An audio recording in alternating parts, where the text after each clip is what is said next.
大家好，我係尖尖。So 今日呢，我哋係 Hexcare Curtains。So 想解釋下點解窗簾布咁重要呢？尤其新屋入伙。OK， 第一，我哋唐人呢好多係信風水嘅，顏色夾人呢好重要嘅，呢個第一點。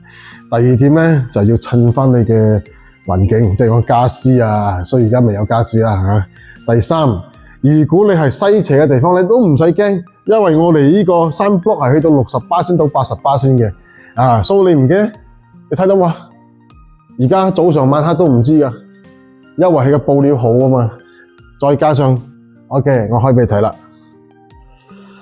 其實太陽而家幾猛嘅啫，跟住咧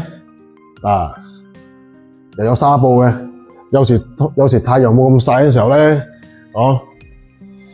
你就可以拉咗呢個，淨係拉紗布又得，或者夜晚都得嘅 ，OK。如果太陽好曬頂唔順啦 ，OK， 你又拉翻一齊，冇太陽啦。